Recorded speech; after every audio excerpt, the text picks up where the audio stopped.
आकाशवाणी का ये अहमदाबाद वडोदरा केंद्र है। प्रस्तुत है कार्यक्रम हिंदी पत्रिका।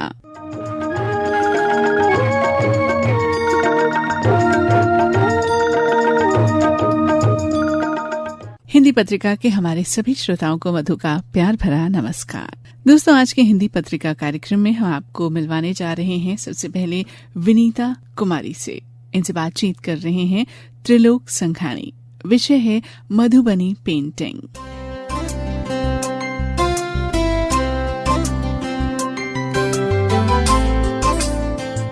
नमस्कार दोस्तों, आप सभी का स्वागत और आज के हमारे मेहमान का भी स्वागत।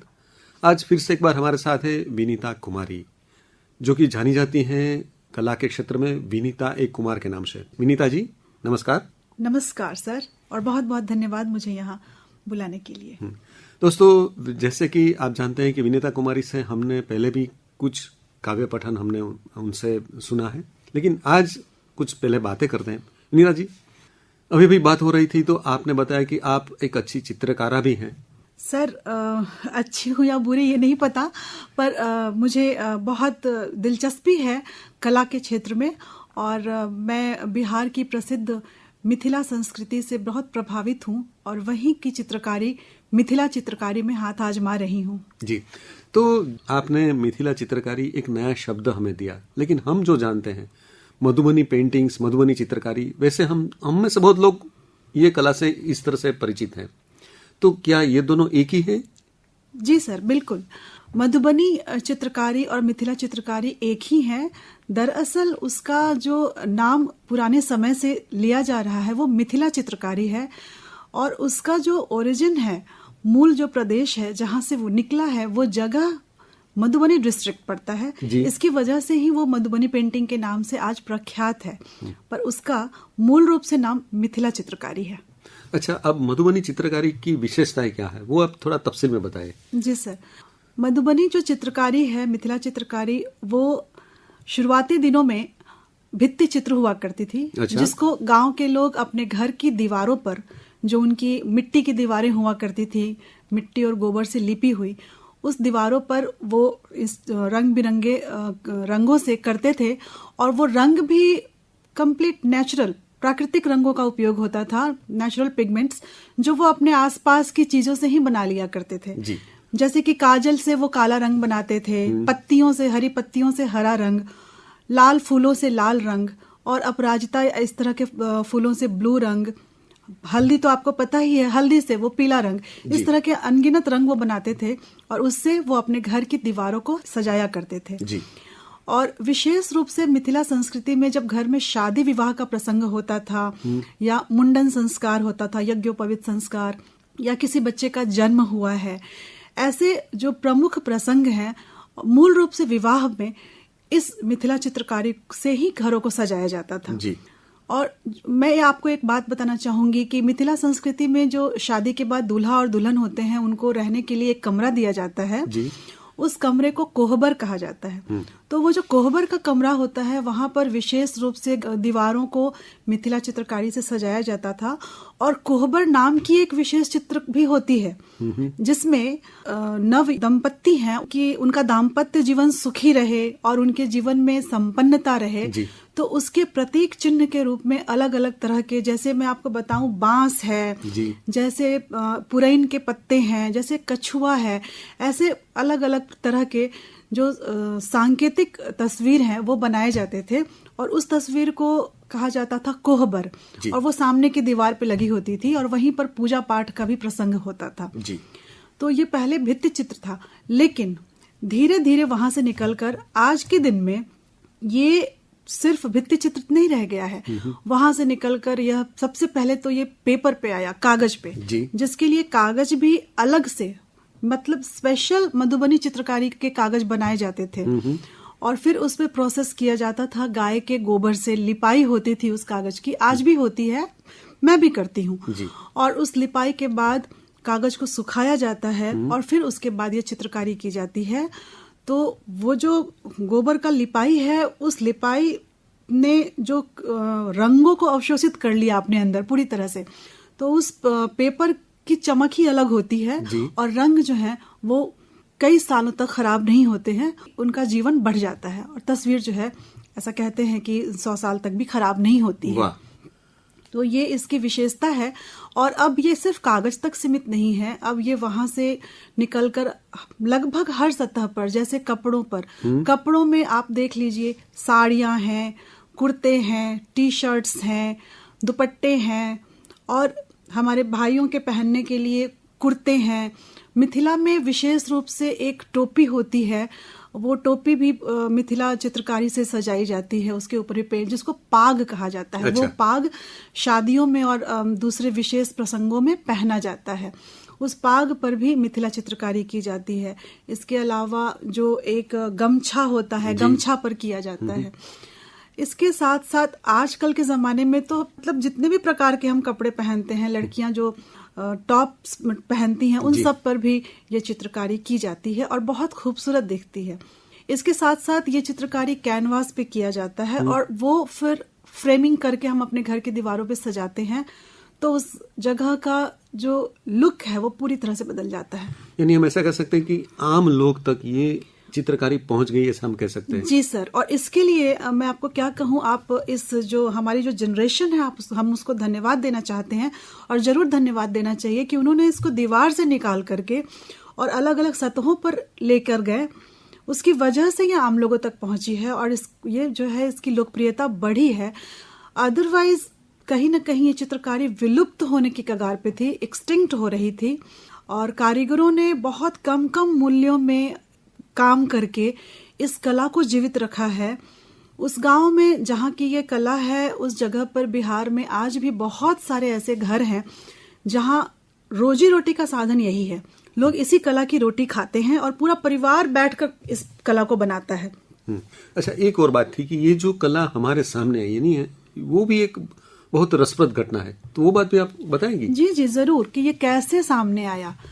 देखिए, शुरुआत में ये जो चित्रकारी है वो बिहार के मिथिलांचल जो क्षेत्र है, वहाँ एक मधुबनी नाम का जिला है, उस जिले के अलग अलग गांव में मधुबनी चित्रकारी की जाती थी। ठीक है, मिथिला चित्रकारी के नाम से सिर्फ घरों की दीवारों पे की जाती थी। लोग उससे सजाया करते थे। 1934 में एक बहुत बड़ा भूकंप आया था, जिससे बिहार, उत्तर बिहार और नेपाल बुरी तरह से हिल गया था और बहुत ज्यादा विध्वंस हुआ था। उस विध्वंस में मधुबनी के हजारों घर गिर गए थे जी। और आपको तो पता है उस वक्त हमारे देश में ब्रिटिश का राज्य था जी। तो एक ब्रिटिश अधिकारी जो यहाँ रेस्क्यू करने और यहाँ का जो कितनी चीजें नष्ट हुई हैं, क्या विध्वंस हुआ है, कितनी हानि हुई है जान माल की, इसका वो रिसर्च करने आए थे, देखने आए थे। तो इसमें उन्होंने पाया, देखते हुए जब वो घूम रहे थे, कि जो दीवारें गिरी हुई हैं, टूटी फूटी दीवारें जो हैं मिट्टी की, उसके ऊपर बेहद खूबसूरत रंग बिरंगी कलाकृतियां उन्हें नजर आई। और ये चीज उन्हें बिल्कुल अलग दिखी, जो उन्होंने कभी देखी ही नहीं थी। तो उन्हें तो पहले समझ नहीं आया कि ये क्या हो रहा है, पर जब उन्होंने पूरे गांव का भ्रमण किया तो उन्होंने पाया कि लगभग पूरे गांव में दीवारों पर इस तरह की चित्रकारी है। तब उन्होंने इसमें दिलचस्पी दिखाई और पता किया कि ये क्या है जी। और फिर इस तरह से मिथिला चित्रकारी सामने आया और पता चला कि इस गांव के लोग मिथिला चित्रकारी से अपने घर की दीवारों को सजाते हैं जी। और फिर कारीगरों को उन्होंने बुलाया, कारीगरों से उन्होंने बात की, और तब उन्हें समझ में आया कि भारत देश में इतनी बड़ी एक लोक कृति जो प्राचीन समय से चली आ रही है। कहा जाता है कि रामायण काल से, रामायण के समय से ही, जब सीता माँ का स्वयंवर हुआ था, जब माँ सीता की शादी हुई थी, आपको तो पता ही है माँ सीता मिथिला से ही बिलोंग करती हैं। मिथिला का तो मतलब ही सीता होता है जी। तो ऐसा कहते हैं कि उनके समय से ही यह चित्रकारी जो है की जा रही है। और यह भी कहते हैं कि जब श्री राम दशरथ जब लेकर आए थे, बारात लेकर जब जनकपुर पहुंचे थे, जनकपुर जहां सीता माँ का घर था, उनका महल था, राजा जनक का राज्य था, तो राजा जनक ने अपने पूरे महल को ही नहीं, अपने पूरे राज्य को मिथिला चित्रकारी से सजवा दिया था। और उस चित्र से वहां के लोगों ने श्रम दान देकर के अपनी इच्छा से और पूरे शहर को बेहद खूबसूरत बना दिया था, ऐसा कहते हैं। तो लेकिन तब वो सिर्फ भित्ति चित्र था। धीरे धीरे करके ये अभी हर प्रकार के सतह पर किया जाता है और ये आज पूरे विश्व में ख्याति प्राप्त कर चुकी है। जापान के लोग बहुत ज्यादा पसंद करते हैं, क्योंकि वहाँ के लोग मिनिएचर आर्ट को बहुत पसंद करते हैं। और ये जो मिथिला चित्रकारी है, अगर आप ध्यान से देखेंगे तो यह भी एक तरह का मिनिएचर आर्ट है, क्योंकि ये बहुत बारीक काम होता है और बहुत फाइन ब्रश से, और इसका एक निब आता है, उस निब को इसके कलर में हर बार रंग में डुबोइए और लाइन खींचिए। इस तरीके से इस चित्रकारी को किया जाता है। विनीता जी, आप बहुत ही रसप्रद बातें बता रही हैं। अच्छा, ये जो चित्रकारी किस विषय पर केंद्रित ज्यादा होती है, तो वो बताएंगी थोड़ा? जी जी जरूर, क्यों नहीं। देखिए, जैसा कि मैंने बताया कि ये चित्रकारी हजारों साल पुरानी है जी। सबसे पहले तो मैं बताऊं, माँ सीता और राम, उस विषय पे सबसे ज्यादा चित्र बनाई जाती है। जैसे कि जो पुष्प वाटिका में माँ सीता को उन्होंने पहली बार एक दूसरे का दर्शन किया था, वो बनाई जाती है। फिर सीता माँ का जो स्वयंवर हुआ था, उसकी तस्वीर बहुत लोकप्रिय है, वो बनाई जाती है। माँ सीता अपने महल में पूजा कक्ष में शिव धनुष को बाएं हाथ से उठा करके और दाहिने हाथ से सफाई कर रही हैं, जो राजा जनक पीछे से देख करके आश्चर्यचकित हो रहे हैं कि उनकी बेटी इतनी शक्तिशाली है, उन्हें तो पता ही नहीं था जी। ये जो प्रसंग है, ये जो दृश्य है, ये आपको बहुत जगह मिल जाएगा। इसके अलावा राधा और कृष्ण, वह भी एक बहुत ही लोकप्रिय विषय है। राधा कृष्ण जो है बांसुरी बजा रहे हैं, कृष्ण और राधा उनके साथ खड़ी है, या गौओं के साथ जो है वो वन में है, वो दृश्य है, या रास का दृश्य है, या गोपियों का वस्त्र लेकर और कृष्ण भगवान पेड़ पर चढ़ गए हैं, वो दृश्य है। इस तरह के अनेकों दृश्य हैं जो कि आपको मिल जाएंगे। इसके साथ साथ शिव पार्वती, अर्धनारीश्वर, ये सब जो है धार्मिक प्रसंग हैं, जिसकी तस्वीरें आपको मिथिला चित्रकारी में बहुत ही ज्यादा देखने मिलेंगी जी। लेकिन सिर्फ यहाँ तक सीमित नहीं है, इसके साथ साथ ये लोक कथाएं। तो जैसा लोक कथाओं की अगर मैं बात करूं तो ये बहुत पुरानी कला है, और पुराने जमाने में लोग जो है जादू टोने पर बहुत विश्वास करते थे जी। क्योंकि उस वक्त चिकित्सा विज्ञान उतना एक तो लोगों की पहुंच नहीं थी और जानकारी का भी अभाव था जी। तो जादू टोने में एक नैना जोगिन करके एक चरित्र है, वो एक स्त्री है, उसकी तस्वीर बहुत ज्यादा बनाई जाती है, वो बहुत ही लोकप्रिय है। इसके साथ साथ छिन्न मस्तिका का अगर आपने नाम सुना है, छिन्न मस्ता माँ शक्ति का ही वो एक रूप है, जिन्होंने अपना सिर खुद से काट लिया, और एक हाथ में कटार है और दूसरे हाथ में जो है सिर है, और उनके गर्दन से जो लहू निकल रही है, वो दो अलग जो देवियां हैं वो लहू पी रही हैं, और एक इनके खुद का जो सिर है उन्होंने हाथ में रखा है, वो लहू को पी रही है। यह जो दृश्य है छिन्न मस्ता का, ये देखकर आप, मैं कहूँ, आपके रोंगटे खड़े हो जाएंगे। इस तरह की जो तस्वीरें हैं वो बहुत ज्यादा लोकप्रिय हैं।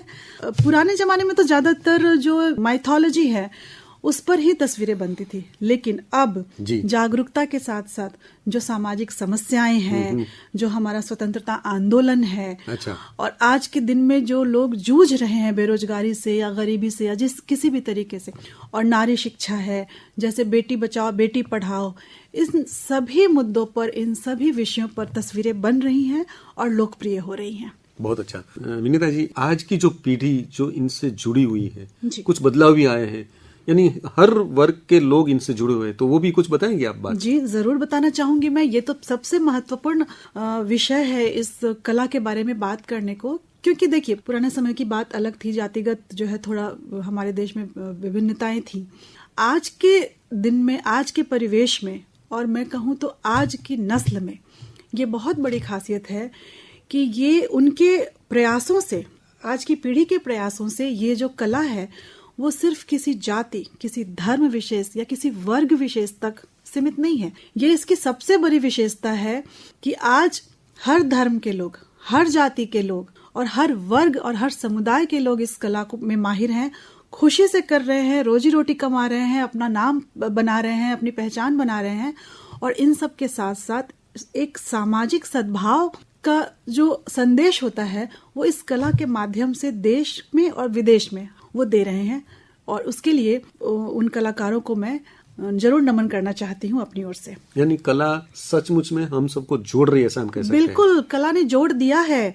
यहाँ तक कि अहमदाबाद में भी जो सरकारी फेयर लगते हैं, मेले लगते हैं, हस्तकला के मेले, हस्तकला हाट लगता है, उन मेलों में भी आप देखें तो कारीगर आते हैं, लेकर आते हैं अपनी बनाई हुई रचनाएं, वो अपने संघर्ष की भी कहानी सुनाते हैं। लेकिन कितना भी संघर्ष उन्होंने शुरू में किया है, आज वो खुश हैं कि अपने समाज से थोड़ा सा उन्होंने हिम्मत साहस करके और किसी की बात में न आकर के उन्होंने इस कला में रुचि दिखाई, कला को सीखा और इस कला को बना करके और उसकी पेंटिंग्स और दूसरे प्रोडक्ट्स बेच करके आज उनका घर जो है वो चल रहा है, उनके बच्चे पढ़ रहे हैं।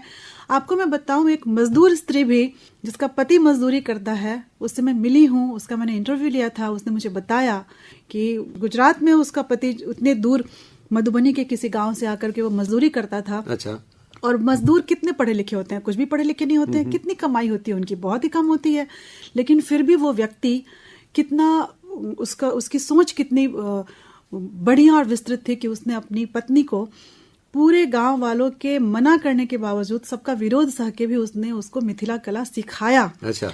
उसने सरकारी संस्थानों में जाकर उसकी पत्नी ने मिथिला कला सीखा और जब वो सीख रही थी तब गांव वालों की बहुत बातें उसने सुनी, लेकिन उसने सीखी, उसके पति ने उसका साथ दिया और वो स्त्री जो है आज हस्तकला हाट में अपनी कृतियां लेकर देश ही नहीं विदेशों में भी जा रही है। बहुत अच्छा।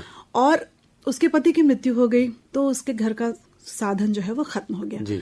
तो वो स्त्री मुझे कह रही थी कि देखिए दीदी, अगर उस दिन मेरे मजदूर पति ने गांव वालों की बात में आकर मेरे सीखना रोक दिया होता तो आज मैं भी कहीं मिट्टी गारे और सीमेंट सर पे रख करके मजदूरी कर रही होती। लेकिन मैंने एक कला सीख ली, मैं बनाती हूँ, इज्जत से बनाती हूँ, इज्जत से बेचती हूँ, इज्जत से अपने बच्चों को पाल पोस रही हूँ और अपने बच्चे को मैं हॉस्टल में रख के पढ़ा रही हूँ। बहुत अच्छा नाम बनाया है उसने। तो ये सब बातें सुन कर देख कर बहुत ज्यादा खुशी होती है। जी। तो विनीता जी, आपने तो यानी मधुबनी चित्रकारी के बारे में बहुत ही कुछ ऐसी बातें बताई जो हम में से बहुत कम लोग जानते थे। जी। तो आपका तहे दिल से शुक्रिया। लेकिन अब अंत में हम आपसे एक कविता भी सुनना चाहेंगे, तो आप कौन सी कविता हमें सुनाएंगी? जरूर मैं कविता भी सुनाऊंगी। और क्योंकि अभी 15 अगस्त बीता है और हम आजादी का दिवस मना रहे थे, तो मैं एक शहादत कविता जो है मेरी वो आपके सामने रखना चाहूंगी, जो आजादी पाने के लिए हमारे जो वीर जवान हैं वो शहादत देते हैं। उस शहादत का मैंने क्या अर्थ निकाला है और मैं उसको किस नजरिए से देखती हूँ, उसके लिए पेश है मेरी कविता शहादत। जी। शहादत या बलिदान सिर्फ एक शब्द नहीं, शहादत या बलिदान सिर्फ एक शब्द नहीं, ये दास्तां है देश पर मर मिटने वाले जवानों की। ये दास्तां है देश पर मर मिटने वाले जवानों की, देश हित में सर्वस्व कुर्बान करने वाले सिपाहियों की, जनहित में स्वयं को भूलने वाले हस्तियों की। जी। वतन की सीमा पर मर मिटा, वतन की सीमा पर मर मिटा, अमर हो गया एक शहीद सिपाही। और कहीं एक माँ ने किया बलिदान अपने लाल को देश के नाम। किसी नगर में एक मांग ने किया बलिदान सिंदूरी आभा का देश के नाम। सुदूर किसी गोद में निद्रालीन नवजात ने किया बलिदान पिता के वात्सल्य का देश के नाम। यही नहीं यारों मित्रों की टोली ने, संगी साथी हमजोली ने, होली ईद दिवाली ने, करवा चौथ की लाली ने, कितनी बहनों की राखी ने, कितने सपनों की पाखी ने, सूने सड़के गलियारों ने, गीतों ने मल्हारों ने, डाइनिंग टेबल की कुर्सी ने, पराठों अचार और बर्फी ने, बेरौनक सेज के तकिए ने, कमसिर दुल्हन के सपने ने, गर्भस्थ शिशु की किलकारी ने, वृद्ध मात पिता की लाठी ने। शहादत अकेले किसी की नहीं होती, शहादत अकेले किसी की नहीं होती। एक शहादत के पीछे न जाने कितनों के बलिदान है, न जाने कितनों के बलिदान है। इंदिरा जी, यही भाव के साथ हम विदा लेते हैं। आपका शुक्रिया, आपको ढेर सारी शुभकामनाएं। Thank you very much. बहुत बहुत शुक्रिया।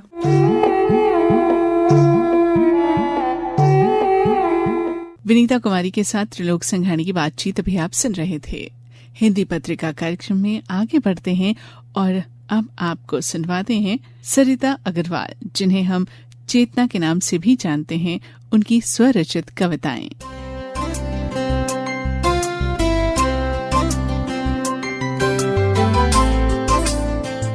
नमस्कार दोस्तों, आप सभी का फिर से एक बार स्वागत है हमारे आज के कार्यक्रम में। आज हमारे साथ फिर से एक बार है चेतना अग्रवाल। वैसे सरिता अग्रवाल उनका मूल नाम है, लेकिन चेतना अग्रवाल नाम से जो लिखती है। चेतना जी, आपका स्वागत है। धन्यवाद, शुक्रिया जी। चेतना जी, जो आपकी लेखन प्रक्रिया है, लेखन यात्रा जो है, वो किस तरह से शुरू हुई, वो बताएंगे आप? जी जरूर। ऐसा है कि मैं बचपन से ही हिंदी साहित्यकारों को, महादेवी वर्मा हो, मैथिली चरण गुप्त जी, निराला जी, नीरज जी, इन सबको पढ़कर बड़ी हुई हूँ। मुझे हिंदी पढ़ने का बेहद शौक था। यूँ तो मैं विज्ञान की विद्यार्थी हूँ, लेकिन जब शादी के बाद बच्चे बड़े हो गए और मुझे अपने लिए समय मिला तो मैंने लेखन का काम शुरू कर दिया। तो कोई एक या दो लेखक का प्रभाव आप पर ज्यादा है, ऐसा हम कह सकते हैं? जी बिल्कुल कह सकते हैं। मैथिली शरण गुप्त जी मेरे प्रिय रहे हमेशा। नर हो न निराश करो मन को, ये पंक्तियां मुझे हमेशा ही उत्साहित करती आई हैं।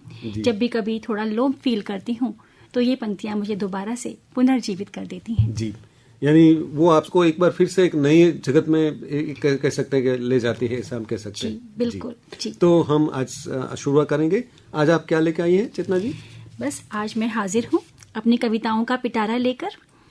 दोस्तों, डर मुझे भी लगा फासला देखकर, पर मैं बढ़ती गई रास्ता देखकर। खुद ब खुद मेरे नजदीक आती गई मेरी मंजिल मेरा हौसला देखकर, मेरी मंजिल मेरा हौसला देखकर। सुप्रभात, नमस्कार, सत श्री अकाल। मैं हूँ अहमदाबाद से चेतना अग्रवाल। एक बार फिर से हाजिर हूँ अपनी कविताओं का पिटारा लेकर। तो मेरी पहली कविता है मैं क्या चाहती हूँ। सुनिएगा। नीले नीले आसमां को खुद पर लपेटे, सन्न सन्न हवाओं को बालों में समेटे। मैं रुक सी गई खुद से पूछने के लिए, मानो मजबूर हो गई हूँ सोचने के लिए। अतीत में अपने झांकना चाहती हूँ, खुद के जीवन को अब आंकना चाहती हूँ। क्यों लगे बिंदिया लाली मुझे खाली खाली, हो पतझड़ में मुरझाई हुई जैसे डाली। सुबह शाम चूल्हे चौके की ही महफिल में दफन क्यों हो गए सारे अरमान दिल में। अरमानों को पंख दे उड़ाना चाहती हूँ, और कुछ नहीं खुद को ही पाना चाहती हूँ। शादी पति बच्चे फर्ज वही ससुराल, करती आई अकेले ही मैं सबका ख्याल। आती तो है कविता भी मेरे ख्यालों में, आती तो है कविता भी मेरे ख्यालों में। भूल बैठी सब कुछ चाय के पियालों में। रीत बदलूंगी, नई शुरुआत करूंगी, सभी मिलके करें काम ऐसी बात करूंगी। हर एक को अपना भार खुद ढोना होगा, मेरे सर के बोझ को हल्का होना होगा। हवाओं से कहो मेरी लटों को बिखराएं, हवाओं से कहो मेरी लटों को बिखराएं। बारिशें भी आएं तन मन भिगो जाएं, बारिशें भी आएं तन मन भिगो जाएं। आसमां ये नीला कैनवास नजर आए, समुंदर से कहो रोशनाई बन जाए। लाल लाल बिंदिया माथे पे सजाऊंगी, लाल लाल गुलाब बालों में लगाऊंगी। हृदय सागर से काव्य मोती मैं लाऊंगी। खुशियों की जगमग सारे जग पे लुटाऊंगी, खुशियों की जगमग सारे जग पे लुटाऊंगी। और साथियों, आजकल हम देख रहे हैं चारों तरफ क्या माहौल है, स्त्री शक्ति का किस तरह से दुरुपयोग हुआ है। तो मैंने लिखी एक कविता शक्ति रूपा। मैं देश की सभी नारियों को आह्वान करती हूँ और कहती हूँ, हे स्त्री अद्भुत हो तुम, न है कोई और छोर। हे स्त्री अप्रतिम हो तुम, न बांध सके कोई डोर। सागर से तुम गहरी हो, पर्वत से तुम ऊंची हो। क्या समझे तुमको संसार, तुम तो जग की जननी हो। दिल से भय को दूर भगाओ, शक्ति रूपा कृपाण उठाओ। तुम काली हो, तुम दुर्गा हो, महिषासुर को मार गिराओ। कोमल हो, नहीं हो कमजोर, तुम्हारी शक्ति का और न छोर। जिस दिन खुद को पहचानोगी, जिस दिन खुद को पहचानोगी, उस दिन होगी एक नूतन भोर, उस दिन होगी एक नूतन भोर। करो दूर सब संशय विकार, माधव का न करो इंतजार। अंत दुशासन का कर दो, उठाओ शस्त्र कर दो प्रहार, उठाओ शस्त्र कर दो प्रहार। और साथियों, जैसा कि हम सब ने, सावन का महीना चल रहा है, चारों ओर कभी बादल आते हैं, कभी वर्षा होती है, और ऐसे में हमारे दिल में क्या क्या भाव उठते हैं। तो प्रस्तुत है मेरी कविता उमड़ घुमड़ कर बदरा छाए। पिया की मोहे याद सताए, उमड़ घुमड़ कर बदरा छाए। देखो दिल मेरा कुम्हलाए, सावन ही में आग लगाए। हर पल करूं उनका इंतजार, कब सजना मिलने को आए। उमड़ घुमड़ कर बदरा छाए। रिमझिम बारिश करती तंग, हर्षित हो मन उठे उमंग। कब पाऊंगी पिया का संग, सावन तन में आग लगाए। उमड़ घुमड़ कर बदरा छाए। बरखा की है अजब कहानी, झूम झूम के बरसे पानी। सप्त वर्ण नभ रंग खिले, देख गगन मन हर्षाए। उमड़ घुमड़ के बदरा छाए। नाचे मेरे मन का मोर, झूमे गाए मेरा चित चोर। पड़े सखी अमुबा पर झूले, पींग बढ़ाने पिया न आए। पींग बढ़ाने पिया न आए। उमड़ घुमड़ कर बदरा छाए। उमड़ घुमड़ कर बदरा छाए। बरखा से बस यही गुजारिश, भेजे पिया को करूं सिफारिश। जिया को मेरे क्यों तड़पाए, उमड़ घुमड़ के बदरा छाए। पिया की मोहे याद दिलाए, पिया की मोहे याद दिलाए। और अगली कविता प्रस्तुत है जिंदगी गले लगा ले। दोस्तों, गर हो दिल में दर्द तुम्हारे, लगता हो तुम्हें अब हारे। नजर न आए कोई सहारा, थाम लेना तुम हाथ हमारा। दर्द बांटने से क्या घबराना, सबका एक सा है अफसाना। मुझे बताओ मुझे सुनाओ, ना समझो अजनबी अनजाना। दोस्तों, गमों की दुनिया ले चले आओ, एक पल के लिए सब कुछ भुलाओ। गमों को तुम्हारे मिटाऊंगी मैं, खुल के हंसना सिखाऊंगी मैं। शिकवों को न दिल से लगाओ, मुश्किल है एक बार आजमाओ। नई स्फूर्ति ताजगी लेकर नव जीवन में प्रवेश कर जाओ। जिंदगी खुद गले लगाएगी तुमको, पास प्यार से बिठाएगी तुमको। जिंदगी को देख मुस्कुराओगे, जिंदगी को गले से लगाओगे, जिंदगी को गले से लगाओगे। और दोस्तों, मैंने शेक्सपियर का सोनेट जो इंग्लिश में होता है उसे हिंदी में लिखने की कोशिश की है। तो सुनिए मेरा हिंदी सोनेट। राधा कृष्ण आपका प्यार। अमर है और रहेगा अमर, राधा कृष्ण आपका प्यार। राधा डुलाएं कृष्ण को चवर, करें आज उनसे मनुहार। राधा देखो खोई खोई, स्वर्ण दर्पण रही निहार। कान्हा के सपनों में सोई, अखियां करें प्रेम इजहार। राधा चाहे कान्हा का साथ, बंसी छीन बोली राधा। ना छोड़ो कान्हा मेरा हाथ, राधा बिन शाम है आधा। राधा बिन शाम है आधा। राधे श्याम की जय जयकार, राधे श्याम की जय जयकार। भक्तों की बस यही पुकार, भक्तों की बस यही पुकार। अमर रहा है अमर रहेगा, राधा कृष्ण आपका प्यार। राधा कृष्ण आपका प्यार। मेरी कविताओं को सुनने का, सराहते रहने का दोस्तों जाते जाते बहुत बहुत धन्यवाद करती हूँ। जल्दी ही फिर मिलेंगे अगले पिटारे के साथ। तब तक आप अपना ख्याल रखिएगा और मुस्कुराते रहिएगा। Bye bye.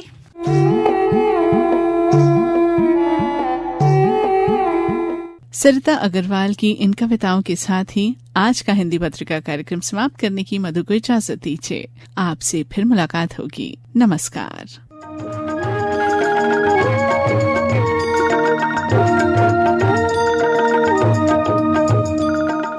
हिंदी पत्रिका का प्रसारण आकाशवाणी के अहमदाबाद वडोदरा केंद्र से किया गया।